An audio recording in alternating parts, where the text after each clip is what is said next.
before there was Street Fighter 2, there was the original one-on-one fighting game. Find out all about it from the bad boys at Tandy. It's us at the CoCo Show.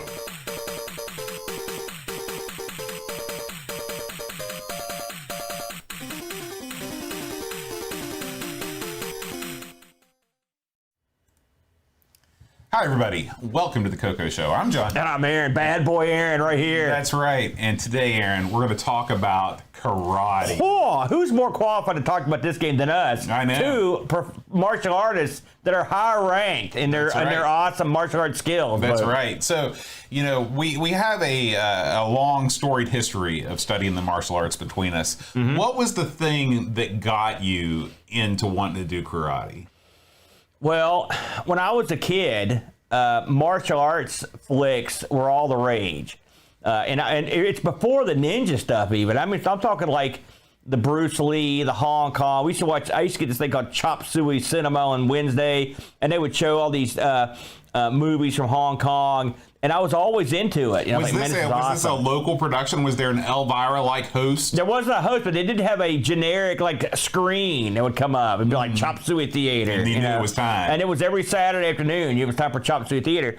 And of course, Bruce freaking Lee. Believe it or not, yeah. It was the 70s, and Bruce Lee was awesome. Mm-hmm. So, I mean, as a kid, you just grow up, you're like, man, karate's awesome. And so I don't remember saying, Dad, I want to take karate, but they just signed me up. They were like, you know, and I was like, okay, sounds good to me. And it was time to go, time to tussle, and I was in. That's all there was to it. Your karate tutelage was all under one school, right? Yeah, Kosatumi Sekan, Southern West Virginia Karate, a mixture of Japanese and Okinawan style. Tell me about your dojo. What did it look like? The dojo was in Milton, which is a town about 10 miles from here, and it was in an old fire department that was in Milton, right on Main Street there, right in the main drag. I see it every time I go down there. And it was a 2-story building, and the dojo area was at the 2nd story of the building. And I remember having a lot of sweaty times up there because it was hot. There was no AC. And they had a punching bag up there, the big old punching bag, like you'd see like a boxing bag, heavy bag. But it was so old and beat down, and they were so cheap that they had just duct taped the whole thing. And I literally, and this is probably timing, but you know, I've got a skin thing that has haunted me my whole life, and it manifested itself when I was taking karate. And I would come out of that gym with both my hands bloodied, and my knuckles, there was no way to prevent it because you're punching duct tape. Right. Now, of course, I remember walking outside in the cold, and there'd be steam coming off my hands like Ryu, you know, before even that was a thing. And even back then, I was like, this sucks. This hurts real bad. Yeah. You know, and, but I mean, now I look back and I'm like, oh yeah, that's cool. You know, but at the time, I didn't think it was that good. But yeah, I had a lot of fun there. We used to do a lot of tournaments and go around and do a lot of tournament fighting. But ultimately, that's what made me leave because I got pissed off. They had a rule at my school that you weren't allowed to fight your co-students in the trophy rounds of tournaments, and I kept getting, they'd have a coin flip, and I kept losing. It happened like 4 or 5 times, and finally in a tournament, one of my best friends too, the deal was when you lost the coin flip, the next time you were supposed to win, well, they just flipped again, and I lost again, and then I ended up getting knocked out of getting the trophy at all. 3rd round of Kumite. I told the old man, I'm like, I'm done, I'm out. I was not that calm, crying, angry. What grade were you in at this point? Oh, I think I maybe in the summer before I went to high school. Okay, so about Luke's age. About a year or two older. Yeah, about a year older. Yeah, you're older than Luke. So I can imagine Luke in that sort of a situation. Right. The same way. It's funny because they're not the jiu-jitsu's not really. They do a lot of tournaments, but this school was not really super into tournaments like the other school was. And so tournaments haven't been a thing for him like they were for me. But for us, we were in them for, I was in a lot of them. Yeah. Well, Aaron, let's talk about karate. All right. So, this is one of those CoCo games where you delve back into the past of the game, the title, and it's sort of a blank slate in a lot of ways. Some of these games, the lead up to them, the production, they were not well documented. But I can tell you what I've got here. So believe it or not, Boat, this game came out towards the end of 1985, which is, that's well in, to the game. And this was one of my favorite publishers, Diacom products. Now, my gosh, how many times have we covered these guys? Just to go over a few of the games, and we've covered a good chunk of these. They did WrestleManiac.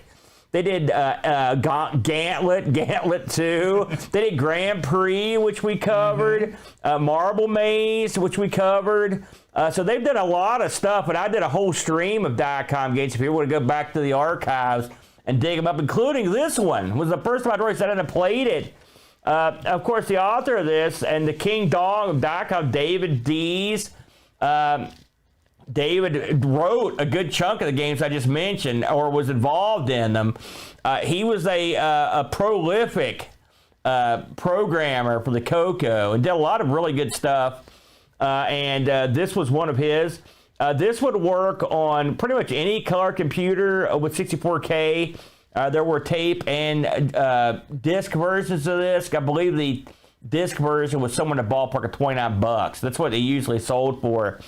Back in those days, I believe I have a MSRP $28.95 in the U.S. Wow, it's close. Very good. That we've talked about this before. Yeah, that's an insane amount to pay for a game of this caliber. You know, the funny we don't talk in 1985. Yeah, we don't talk about this that much, but we should, since we're here. You know, you didn't just walk out. For those folks that weren't around when the CoCo was romping and stomping. You didn't just walk out to your local game store and pick up karate, all right? So you've got to bear in mind that when you bought, now you could go out to a Radio Shack and they would have some games. Could you get Pitfall 2 at the Radio Shack? Yes. Could you get the Madison Minotaur? There were games that they had or Poltergeist.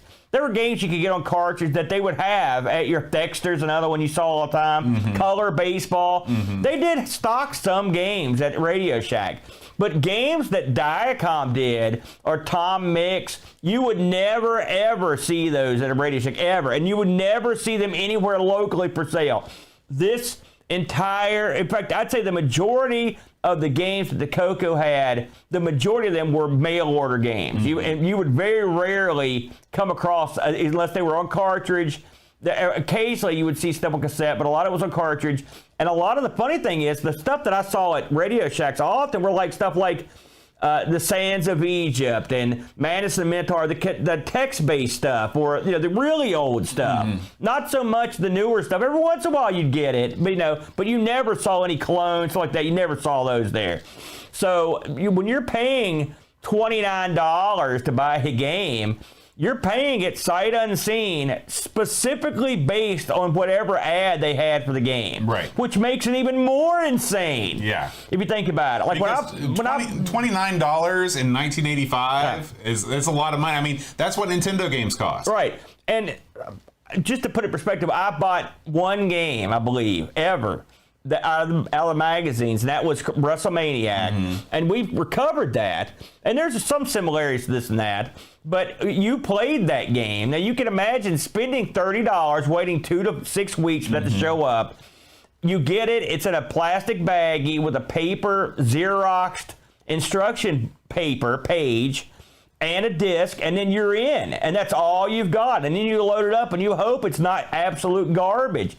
And there's a reason why a lot of these mail order places had featured many, many clones. All right, and one of the reasons is when you if I'm ordering Gauntlet or Gauntlet 2, I'm going to go on the assumption they're going to be like Gauntlet. All right, and so you've got something to go on as opposed to just hearing them reading what they wrote about it and then hoping it's good, you know. So there's a lot to think of. So when you think of that $20 price tag, it's really more expensive in terms of the amount of pain and suffering you could put yourself through when you get the game. With all that said, though, I think $29, yes, that's a little pricey for this, but there's a lot of game here, I think, on this one, Bo. Can I tell you a little bit about what the documentation says? Get into it, Bo. Okay, so this, by the way, Xerox photocopy one sheet of paper documentation. That's right. That's right. So the object of karate is to knock down your opponent using various karate kicks and punches in order to gain points and win matches. Does this sound familiar? It sounds like every karate tournament I've ever been to. It sounds like just exactly like the karate games we've covered on the other shows in the past month. Right. Karate Champ comes to mind. So in this game, this is a 1 or 2 player game.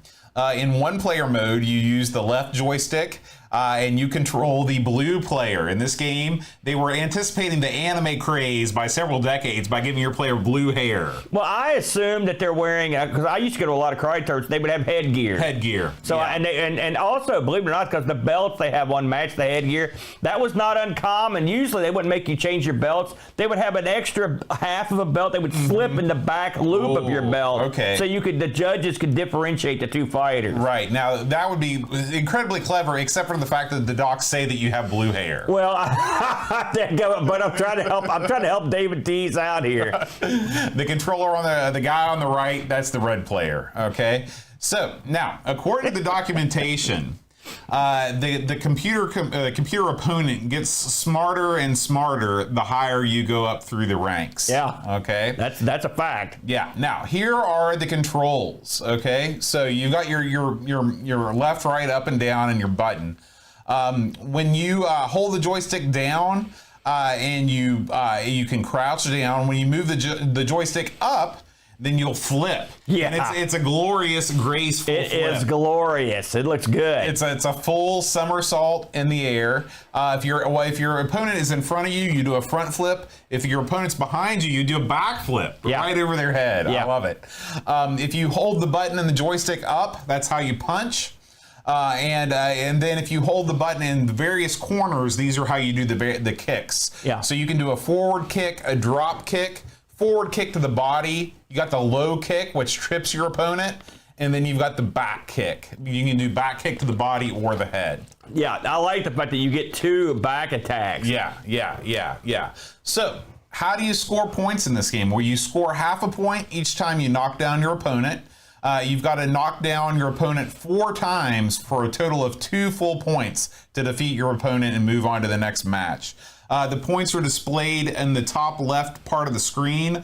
The HUD, I would say, takes up the top third of the screen. You've got your high score on the right and your score below that. And then on the left side of the screen on the top, you've got a timer and you have what round you're currently on. And your points, you've got circles that get filled in when you get either full points or half points.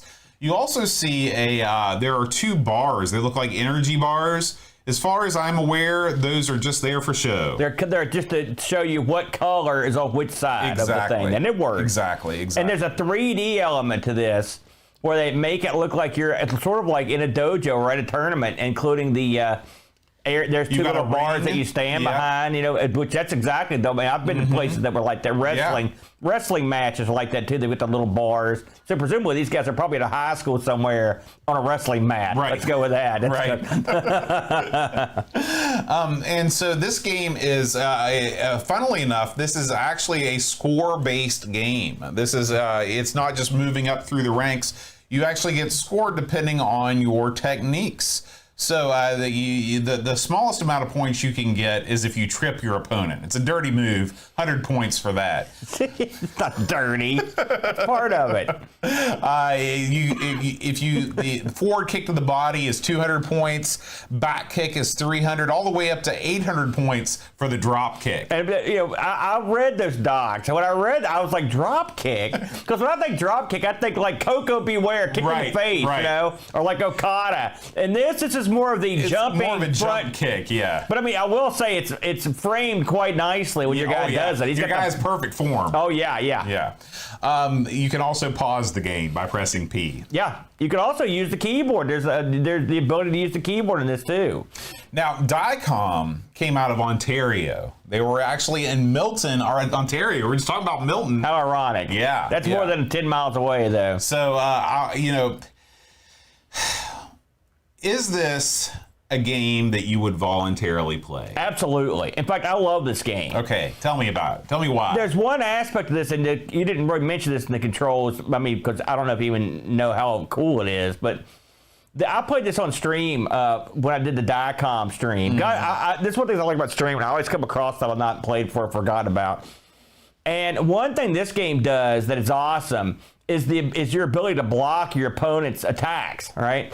And the blocks are very well done. He'll block high, he'll block low, and you could get an exchange with the computer, especially if you move up the ranks, because the computer gets real good at blocking. It starts off, the computer's no pushover right out of the gate. But once you get okay at the game, you can take him out, you know. But as you move up the ranks, the computer can block better. And the blocking, it makes it more like a real fight. It does. Because he's throwing his moves. I mean, let's keep it real, Bo, shall we? This is a pretty basic game. There's not a lot of depth to it. There's no bonus rounds like Karate Champ. Doesn't have the control set up that Karate Champ does. It's a Karate Champ clone on the CoCo that works on any CoCo, right? So it's basic. The graphics are basic. The fighters look fine. They move okay. They're not speed demons, but it's a slower game. But the blocking makes this more fun because it makes it look like a fight. It looks like a fight you would see. Two guys going at it, and you can go, it's a lot like volleys in a tennis match. You can go through a fight where you're throwing crap left and right and you're blocking each other, and it just is awesome to watch. You're not going to get it every time. You're going to get it once every couple rounds. You're going to see it. But it makes it more fun, and there's nothing more gratifying than blocking a couple of the computer shots and then doing something and nailing him. The computer's not an idiot either. If you jump over him and don't immediately take him out, when you backflip back in front of him, he's going to punch you in the face. Yeah. And you're going to take it because that's what he would do, you know? They did it, I don't know, AI or whatever you want to say, the computer, they do a good job of ramping up the difficulty. Now, there are aspects of this game that irritate me a little bit. You can never get a full point in this, unlike Karate Champ. I've never once ever done that, so I don't think it's in there. You can only get half points. So really, it's basically best of first of three. Yeah. The time limit is too fast in this. It goes real fast. For a game that moves like this, we need double. Am I wrong? Did you have that problem running out of time? I had it over and over. I always lost before they. Oh, really? Yeah, I couldn't beat the first guy. Oh, God. Come on, Bo. Are you kidding me? I did. You're right. The secret to success in this game is utilizing the block button. Yeah. Okay, and if you're not using the block button, you're going to die. Also, judging distances is part of it. Judging distance is important. I had a lot of trouble because my plan, and I spent most of my time trying to work the plan because that's why I play these games, is I was like, I'm going to jump over the guy's head and hit him with a back kick. Yeah. I had the hardest time getting the back kick to land. Yeah, it's very, the back kick, you think you nail it over and over, and once you miss it once, you're boned. For whatever reason, it's hard to hit. I don't know what it is. I had the exact same, that was something else I was going to mention. Going over the opponent, as cool as it looks, and it will work one time out of three. Sometimes it just doesn't work, and I don't know why. You know, so I can't answer that. But yeah, I had the exact same problem. But I'll tell you, the thing that makes this game great is one, it's got karate style rules, which I like. I like Karate Champ. I like Way of the Exploding Fist. I love games where it pretends like you're in a real tournament. Right. 1 point, one shot, you get a score, or it's blocked. I love the fact, like you said, it's a lot like a tennis match. If you block a shot, then the other guy blocks a shot. Yeah. And it becomes a mental game. Yeah. It's a mental game much more than a dexterity game. The characters are huge. They look like two karate guys. They're very well drawn. I actually like the minimalist background. It keeps things from being too busy. It's almost like you're in like the Matrix or exactly, something. Or in Tron land. Yeah. Oh yeah, Tron fighters. So that's what I like. Now, the things that I don't like about this game, I wish they could have squeezed in a couple more frames of animation in here, because whenever you score a hit, the other player just drops. Yeah. There's no stagger back. There's no knockback. Yeah, it is simplistic. I would have liked to have seen that. I also would have liked to have seen a referee incorporated. You know, you could stick just some to have him back there. Just to have him back there. Yeah. You know, just to add a little bit. Yeah, there is no fluff or there is no flourishes in this. It's as basic as it gets. You're not wrong. I do like the point aspect. Of course, they all sort of had that, but I like it. It's well defined here. If you read the documentation, if you're playing for points, it's got a high score table. It's got some wacky sound effects, that's for sure. Whenever you start it up, whenever you know, it's like this weird like echoey thing. But there's no music to speak of, anything like that. I mean, this is as bare bones as it gets for a game. You know, having played some of the Diacom stuff, like we did Grand Prix and WrestleManiac, like this is head and shoulders above WrestleManiac in terms of fun. Plus, the two-player element in this is cool. Also, and we can thank L. Curtis Boyle for this. He interviewed David Dees on CoCo Nation a while back. And David mentioned that they had actually put in some code to make this playable over a network, over like a null modem, sort of like P51. Right. It's a shame that didn't happen. That would have been kind of cool. We'd better play this on multiple machines. Of course, really, you can play it just about on one machine. It'd be cool. Like I assume they were going to have it so you can play it over the modem. I guess was the way to go. Yeah. That would have been quite a feat. This game moves at a pace that I feel like that could be possible. Well, I was going to say that would maybe explain why it moves like it does. Well, not everyone's going to be down with this game, all right? And I know it's easy to make fun of it. $30 is too much back then for sure. But this game, I play it quite a bit. It's a one-on-one fighting game for the CoCo. The CoCo 1 can play this. Requires 64K. Right. The CoCo, if you've got an expanded CoCo 1 or CoCo 2, I mean, you can play it on anything. And it's competitive fun. You've got to put yourself in the framework of the CoCo. Now, this is 1985. Okay, this didn't come out like 83 or 84. So you're well in at this point. So maybe this is funny, we talk about how people don't look back at the ST historically and they don't judge it correctly. We were probably being way too lenient on a game that was released in 1985 that is this simplistic. Again, I always like to look at it as the CoCo is the only thing that you have, it's the only thing that you know, and it's the only thing you've ever seen. Yeah, and I remember, it's funny, I remember having this game through piracy back in the day and not ever playing it hardly at all because I didn't understand how it worked. I didn't understand the control scheme and also my attention span was like that. If I didn't get it, I was out, brother. But going back on it now and knowing, having played all the games we've played, I really enjoyed it on the stream, and I enjoyed playing it this week and going through the computer. I can only get about 3 guys in before I lost. The computer does up his game. He just blocks all your stuff and makes it real tough to play. But I enjoyed it. I think it's a winner. If you want to have something to just give a shot, it's certainly something I'm going to break out at Boat Fest or break out at any gatherings we go to, because there aren't that many two-player games that are fighting games on the CoCo. And I think if you're going to play a two-player game, this is a fine two-player game. I'm guessing that you didn't find any reviews on this one. No. We did get one review on our Discord channel. Pajako6502 writes, I gave this one a quick whirl, and sure, it's no Karate Champ, but it's not a bad game for the CoCo. For me, there are some clear similarities between Karate on the CoCo and Karate Champ in the arcade. Yeah. Okay, the graphics are a little simpler and it's lacking locations, but I would not be surprised to hear that the developers have been influenced by Karate Champ. I think that's probably true. Now, I can't tell if he's parroting us or not. It's based on a thing that also exists in real life. So, I mean, who knows? Who can say? And this one, you can't, although the half point thing, it also exists in real life. That's the way karate is done. That's the way karate scored. So you might be on something there. Now, this game's a little slow and clunky in places, but the developers have done a reasonable job of mapping lots of moves to a single joystick with one button, and it's quite challenging against the computer. You have to be lightning quick on the buttons when you are in striking range, and often you'll pull a move and miss only to be smacked down the split second your character returns to their normal stance. I can imagine this one being a lot more fun as a two-player game than against the computer. Overall, not bad for the platform and the time, but there just wasn't enough to keep me hooked for long. 6 out of 10. P.S. There's one line in the manual that made me laugh. Joystick in top right corner, forward kick to your opponent's head. Man, they are straight to the point there. That's right. Yeah. You know, I'm going to challenge. This is the Amigo Aaron challenge. Oh. You ready? I challenge the CoCo programming because we're too dumb, right? We played Way of the Exploding Fist a couple weeks ago on the ZX, I believe it was, boat.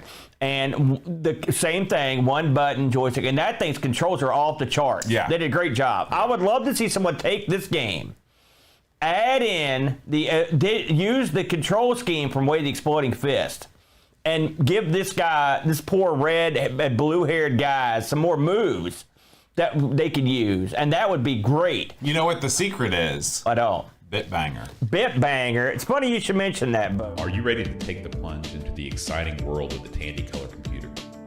Have you tried emulation and found it to be confusing and unreliable? The hell is Bitbanger? It's time to get yourself a real CoCo and get yourself over to retrorewind.ca to get it out with everything you need to enter the CoCo universe. The CoCo SDC is the fastest, easiest way to jump into the nirvana that is gaming on the Tandy Color Computer. Preloaded SD card is already included, so just pop it in your CoCo and away you go. Pick up your CoCo SDC at Retro Rewind and be sure to use the promo code AMIGOS10 to save 10% off the already low price. Thank you to retrorewind.ca for sponsoring the CoCo Show. All right, Aaron, what are we doing next time? Man, who knows, Boater dares to dream. What's the curtain say? It doesn't know either. Mystery game. It doesn't know. We are recording this episode for future release for us in July, as we will be out on vacation, but we will be back with a new mystery game on the CoCo Show before you know it. And until then, all hail Oh, Curtis Boyle. The CoCo Show is made possible by contributions from listeners like you. Patreon supporters help choose the games we play, receive exclusive magnets, and get access to the Amigos Retro Gaming Discord server. Visit patreon.com/theCoCo Show if you'd like to support the show and join our community.